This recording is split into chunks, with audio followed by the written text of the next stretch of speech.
सीताराम। आज हम आपको बताएंगे पितृपक्ष की अमावस्या के बारे में। श्राद्ध पक्ष में सर्वपितृ अमावस्या का बहुत ही महत्व है। यह पितरों को विदा करने की अंतिम तिथि है। अगर कोई श्राद्ध तिथि में किसी कारण से श्राद्ध न कर पाया हो तो फिर या श्राद्ध की तिथि मालूम ना हो तो सर्वपितृ श्राद्ध अमावस्या पर श्राद्ध किया जा सकता है। आओ इस तिथि के महत्व को पौराणिक कथा क्या है जानते हैं। देवताओं के पितृगण अग्निस्वात जो सोमपथ लोक में निवास करते हैं, उनकी मानसी कन्या अछोदा नाम की एक नदी के रूप में अवस्थित है। मत्स्य पुराण में अछोद सरोवर और अछोदा नदी का जिक्र मिलता है, जो कश्मीर में स्थित है। एक बार अछोदा ने 1000 वर्ष तक तपस्या की, जिससे प्रसन्न होकर देवताओं के पितृगण अग्निस्वात और बृहस्पति अपने अन्य पितृगण अमावसु के साथ अछोदा को वरदान देने के लिए अश्विनी अमावस्या के दिन उपस्थित हुए।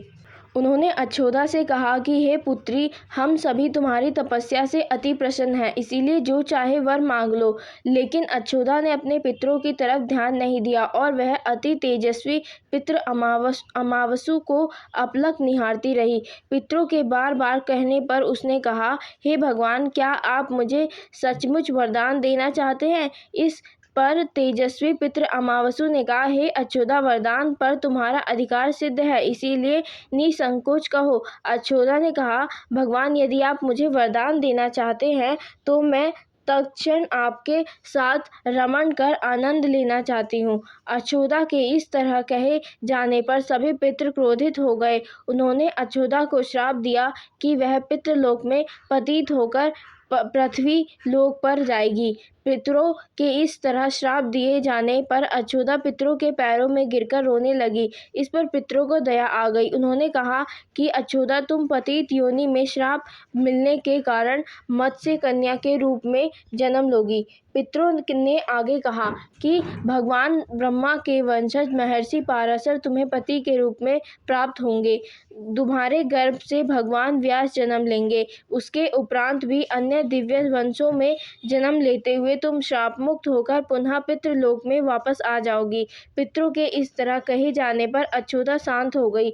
अमावसु के ब्रह्मचार्य और धैर्य के सभी पितरों ने सराहना की एवं वरदान दिया कि यह अमावस्या की तिथि अमावसु के नाम से जानी जाएगी। जो प्राणी किसी भी दिन श्राद्ध न कर पाए, वह केवल अमावस्या के दिन श्राद्ध तर्पण करे। सभी बीते 14 दिनों के पुण्य प्राप्त करते हुए अपने पितरों को तृप्त कर सकते हैं।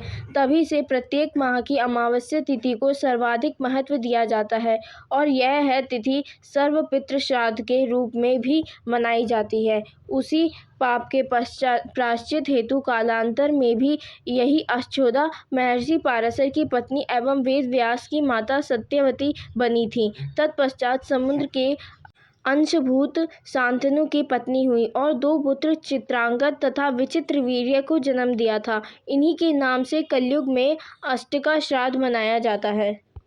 धन्यवाद।